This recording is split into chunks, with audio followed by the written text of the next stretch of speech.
Hello friends, we are back with a new video. जी हाँ, आज का टॉपिक तो हालांकि काफी बड़ा है। और जी हाँ, जो सेकंड चैप्टर है माइक्रो इकोनॉमिक्स का, हम दो पार्ट में खत्म करने की कोशिश करेंगे। पहले पार्ट की शुरुआत करते हैं, आइए। तो पहला पार्ट का ही पहला टॉपिक ये है कि व्हाट इज इकोनॉमिक प्रॉब्लम, या इकोनॉमिक प्रॉब्लम को हम प्रॉब्लम ऑफ चॉइस कहते हैं। तो आपने अगर मेरे इस चैनल की पहली वीडियो अगर आपने देखी होगी कि व्हाट इज इकोनॉमिक्स, तो उसी के अंदर हम आते हैं कि इकोनॉमिक्स क्या है। तो economics is the branch of knowledge जिसमें हम ह्यूमन बिहेवियर को स्टडी करते हैं, ह्यूमन एक्टिविटीज को स्टडी करते हैं। और ह्यूमन एक्टिविटीज भी वो वाली जो वो कर रहे हैं लिमिटेड रिसोर्सेज को एक्वायर करने के लिए। अच्छा, क्यों लिमिटेड रिसोर्सेज को ह्यूमन बींग्स एक्वायर करना चाहते हैं? ताकि वो अपनी अनलिमिटेड ह्यूमन वांट्स को सेटिस्फाई कर सके। तो अगर आपने वो वीडियो देखी है तो ये आपको बड़ी आसानी से बड़ी जल्दी समझ में आ जाएगा। मतलब करना कुछ नहीं है, उस वीडियो का ही आंसर व्हाट इज इकोनॉमिक्स जो क्वेश्चन है उसी के आंसर को यहाँ पे तरीके से चिपका देना है। तो इकोनॉमिक प्रॉब्लम क्या है भैया? इकोनॉमिक प्रॉब्लम ऑफ चॉइस है। तो ये हमको जो डिसीजन मेकिंग करना पड़ता है, हमारे रिसोर्सेज को हम कहां पर लगाएं ये हमें तय करना पड़ता है। यही है इकोनॉमिक प्रॉब्लम, कि हम अपने रिसोर्सेज को किस क्षेत्र में लगाएं और या फिर कितना लगाएं। मतलब इसको दूसरे भाषा में कहा जाए तो प्रॉब्लम ऑफ इकोनॉमाइजिंग द रिसोर्सेज। क्यों ऐसा हो रहा है? क्योंकि रिसोर्सेज लिमिटेड है, पहली चीज। और रिसोर्सेज लिमिटेड होने के साथ साथ उनके अल्टरनेटिव यूजेस भी हैं। और अनलिमिटेड ह्यूमन वांट्स तो है ही है सारी प्रॉब्लम्स की जड़। तो ये तीन कारण हैं इकोनॉमिक प्रॉब्लम के। इकोनॉमिक प्रॉब्लम क्या है? हमने देखा कि भाई रिसोर्सेज को कैसे एलोकेट करना है, कैसे यूज करना है, और ये क्यों करना पड़ रहा है? क्योंकि ह्यूमन वांट्स अनलिमिटेड कब सेटिस्फाई नहीं हो जाती। अगर मान लीजिए ह्यूमन वांट्स सेटिस्फाई हो जाए तो फिर आगे की कहानी बंद हो जाएगी, हमें कुछ करना ही नहीं रिसोर्सेज से। पर ह्यूमन वांट्स कब सेटिस्फाई नहीं होती है। साथ ही साथ रिसोर्सेज लिमिटेड है। रिसोर्सेज बहुत सारे हो तो कोई दिक्कत ही नहीं है। अच्छा, लिमिटेड रिसोर्स हैं उनका भी हम फिक्स यूज कर देते हैं, भाई ठीक है एक ही जगह यूज करें। अरे उन लिमिटेड रिसोर्सेज के अलग अलग यूजेस हैं अल्टरनेटिव, तो फिर प्रॉब्लम बढ़ जाती है। तो इकोनॉमिक प्रॉब्लम इन तीन कारणों से ही होती है। हम रिवाइज करेंगे। पहला है अनलिमिटेड ह्यूमन वांट्स, और दूसरा है लिमिटेड मींस या लिमिटेड रिसोर्सेज, और तीसरा है alternative uses of that resources. तो इकोनॉमिक प्रॉब्लम तो यही है। अब इसके बाद आते हैं कि भाई एक बड़ा ही इंपॉर्टेंट क्वेश्चन है, एनसीईआरटी के अंदर भी आपको मिलेगा ये, कि what are the central problems of an economy. Central problems का मतलब होता है मेन प्रॉब्लम्स या सबसे कॉमन प्रॉब्लम्स जो हर इकोनॉमी में आपको देखने को मिलेगी। किसी भी कंट्री की इकोनॉमी हो, किसी भी नेचर वाली इकोनॉमी हो। नेचर की इकोनॉमी के ऊपर इकोनॉमी के तीन नेचर होते हैं, सेंट्रली प्लान्ड इकोनॉमी या कंट्रोल्ड इकोनॉमी जिसको हम कहते हैं, दूसरी मार्केट इकोनॉमी या जिसको फ्री इकोनॉमी हम कहते हैं, तीसरी मिक्स्ड इकोनॉमी। इसके तीनों के ऊपर भी डिफरेंस वाला वीडियो मेरे चैनल पे है, अगर आपने नहीं देखा है तो जरूर देखिए, ये भी एक बड़ा इंपॉर्टेंट टॉपिक है। तो तीनों ही नेचर की जो इकोनॉमीज होती हैं उन तीनों ही नेचर में हमें सेंट्रल प्रॉब्लम्स देखने को मिलती हैं, मेन प्रॉब्लम्स देखने को मिलती हैं। बड़ा इंपॉर्टेंट टॉपिक है central problems of an economy. ध्यान देंगे आप मेरे साथ, अभी के अभी क्लियर हो जाएगा। तो इसमें तीन हमारी प्रॉब्लम्स हैं, हमको तीन क्वेश्चंस को फेस करना पड़ता है और उन तीन क्वेश्चंस का आंसर हमें ढूंढना पड़ता है इकोनॉमी में। अगर इन तीन क्वेश्चंस का आंसर हमें मिल जाए तो हमारी प्रॉब्लम्स खत्म हो जाए, पर नहीं ऐसा होता है, हमें बार बार इन क्वेश्चंस का आंसर ढूंढना पड़ता है। या मतलब कहें कि इकोनॉमिक प्रॉब्लम्स या इकोनॉमी जो है इन तीन मेन क्वेश्चंस के ऊपर ही रिवॉल्व करती रहती है। तो इन तीन क्वेश्चंस में से पहला क्वेश्चन है व्हाट टू प्रोड्यूस। हर इकोनॉमी के सामने, हर प्रोड्यूसर के सामने ये पहला क्वेश्चन होता है कि क्या प्रोड्यूस करे।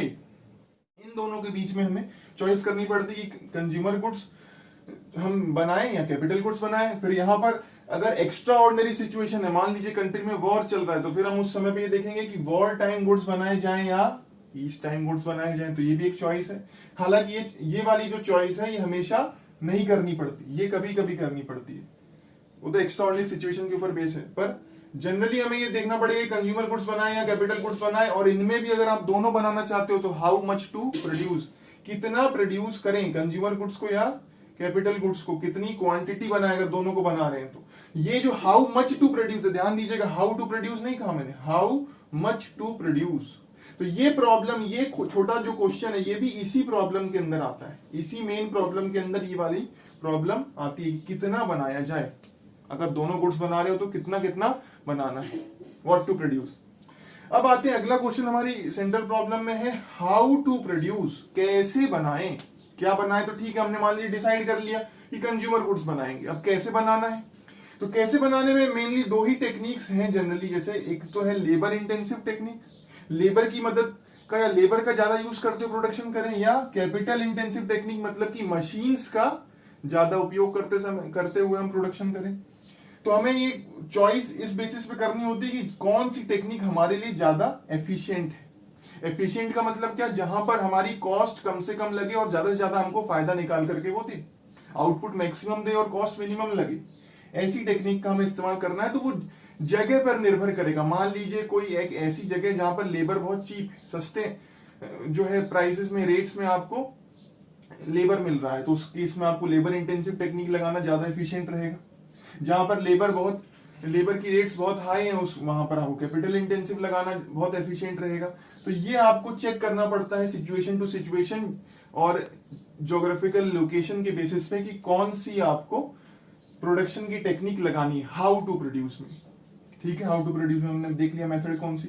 अब तीसरी और आखिरी सेंट्रल प्रॉब्लम क्या कहती है कि फॉर हुम टू प्रोड्यूस, किसके लिए प्रोड्यूस करना है, रिच के लिए या पुअर के लिए, रिच के लिए या पुअर के लिए। तो ये बड़ा जो है इजी क्वेश्चन हो जाएगा। भाई रिच को छोड़िए, हम पुअर बेचारे, उनके पास कुछ नहीं, उनको नजर में रखते हुए हमको हर कुछ जो है हमारे प्रोडक्शन को हमेशा पुअर के ऊपर बेस करना चाहिए। आपके दिमाग में आना चाहिए भाई बेचारे गरीबों के नजरिए से हम देखें कि उनको गुड्स सस्ते दामों पर नहीं मिल पा रहे, तो उनके हिसाब से हम गुड्स बनाएं। भाई अमीर तो अपना कैसे ना कैसे गुजारा कर ही लेंगे, उनको इतनी प्रॉब्लम फेस नहीं करनी पड़ती जितनी गरीबों को करनी पड़ती है। उनके हिसाब के गुड्स हम बनाएं पुअर के हिसाब से, तो ठीक है। तो चॉइस का इतनी आसान हो जाती, फिर तो ये क्वेश्चन सॉल्व ही हो जाता। पर ऐसा नहीं। मान लीजिए आप पुअर के लिए गुड्स बनाते हैं, पुअर क्लास के लिए गुड्स बनाते हैं, तो जनरली देखिएगा आप पुअर क्लास के लिए जो भी गुड्स बनाता है वहां पे मुनाफा ज्यादा नहीं होता, प्रॉफिट ज्यादा नहीं होता। अगर प्रोड्यूसर कम मुनाफा कमा पाएगा तो फिर वो फर्दर इन्वेस्टमेंट नहीं करेगा मार्केट में। क्या बोला मैंने, अगर हम पुअर के लिए गुड्स बना रहे हैं, कोई कंपनी पुअर के लिए गुड्स बना रही है, तो उसको प्रॉफिट कम होगा, और उस कम प्रॉफिट होगा तो फर्दर इन्वेस्टमेंट कम कर पाएगा, और इन्वेस्टमेंट अगर कम कर पाएगा तो कम इंडस्ट्रीज, जो नई नई इंडस्ट्रीज कम आ पाएंगी मार्केट में। और जब इंडस्ट्रीज की संख्या कम हो जाएगी या प्रोडक्शन जब कम हो जाएगा ओवरऑल मार्केट से, क्योंकि इंडस्ट्रीज नहीं आ रही है नई, तो ओवरऑल हमको ये देखने को मिलेगा कि जीडीपी की जो ग्रोथ है, जो एक साल में डोमेस्टिक एरिया में पूरे भारत की टेरिटरी में जितना भी प्रोडक्शन करते हैं गुड्स एंड सर्विसेज का, उसको जीडीपी कहा जाता है। जितने भी गुड्स एंड सर्विसेज हम प्रोड्यूस कर रहे हैं, तो जब नई इंडस्ट्रीज ही नहीं आएंगी तो जीडीपी की ग्रोथ अपने आप कम हो जाएगी, क्योंकि प्रोडक्शन बढ़ तो नहीं रहा। तो पुअर के लिए गुड्स बनाने से हमको क्या होगा, जीडीपी हमारी धीरे धीरे नीचे आती जाएगी, जीडीपी की जो ग्रोथ रेट है। तो ये एक हमको खामियाजा भुगतना पड़ेगा कि सोशल जस्टिस तो आप कर रहे हो, सोशल इक्वलिटी के लिए तो काम कर रहे हो पुअर के लिए गुड्स बनाकर, पर यहाँ पर कॉस्ट क्या है रिच के लिए ना बनाने की, कि आपकी इन्वेस्टमेंट कम हो रही है जिससे आपकी जीडीपी कम हो रही है। तो इनके बीच में बैलेंस बनाना है कि सोशल इक्वलिटी तो हमें करनी है, पुअर के लिए बनाना है, पर कितना बनाना है कि हमारी जीडीपी भी बहुत ज्यादा नीचे ना जाए, तो इनके बीच में बैलेंस करना है। तो अपफ्रंट कोई एक इन क्वेश्चन का आंसर नहीं है, ये सिचुएशन टू सिचुएशन और इनके बीच में बैलेंसिंग करनी पड़ेगी हमें हर समय पर। तो ये सेंट्रल प्रॉब्लम्स हमेशा किसी भी, चाहे डेवलप्ड इकोनॉमी हो, चाहे अंडर डेवलप्ड हो, चाहे डेवलपिंग हो, किसी भी प्रकार की इकोनॉमी हो, किसी भी नेचर की इकोनॉमी हो, हर जगह पर ये प्रॉब्लम्स रहेंगी। तो इकोनॉमी जनरली 3 प्रकार की होती है, ठीक है, हम प्रॉब्लम हमने देख ली। इकोनॉमी जनरली 3 प्रकार की होती है, उनका नेचर 3 प्रकार का होता है। पहली होती है सेंट्रली प्लान्ड इकोनॉमी, तो उस केस में सेंट्रल प्रॉब्लम्स को कौन डिसाइड करेगा, कितना, ये तीनों क्वेश्चन के आंसर कौन डिसाइड करेगा वहां पर। सेंट्रली प्लान्ड इकोनॉमी में सेंट्रल अथॉरिटी अर्थात वहां की जो गवर्नमेंट होगी जनरली, तो गवर्नमेंट डिसाइड करेगी इन 3 क्वेश्चंस का आंसर। फ्री इकोनॉमी या मार्केट इकोनॉमी में कौन ये प्रॉब्लम्स को डिसाइड करेगा, ये कौन इन प्रॉब्लम्स को सॉल्व करेगा, इन क्वेश्चंस का आंसर कौन देगा वहां पर मार्केट फोर्सेस अपने आप तय कर लेंगे। डिमांड और सप्लाई के जहां पर इंटरसेक्शंस होंगे वहां पर हम प्राइस, या वहां पर हम देखेंगे कि डिमांड जिस चीज की ज्यादा है उस चीज का प्रोडक्शन करो, सीधा सीधा, सोचने की जरूरत ही नहीं है। और जहां पर हमारी मिक्स्ड इकोनॉमी आती है तो वहां पर दोनों ही जो है चीजों का रोल रहेगा, गवर्नमेंट का भी और मार्केट फोर्सेस का भी। तो दोनों के रोल यहां पर देखने को मिलेंगे मिक्स्ड इकोनॉमी में प्रॉब्लम सॉल्व करने में। तो तीनों प्रकार की इकोनॉमीज में जो प्रॉब्लम को सॉल्व कौन करेगा ये भी हमने देख लिया, और सेंट्रल प्रॉब्लम्स भी आपने देख ली। आप इसका स्क्रीनशॉट ले सकते हैं, आपके लिए बेहतर रहेगा। और थैंक यू ऑल, जुड़े रहिए, पढ़ते रहिए, बढ़ेगा इंडिया तो बढ़ेगा इंडिया। Thank you.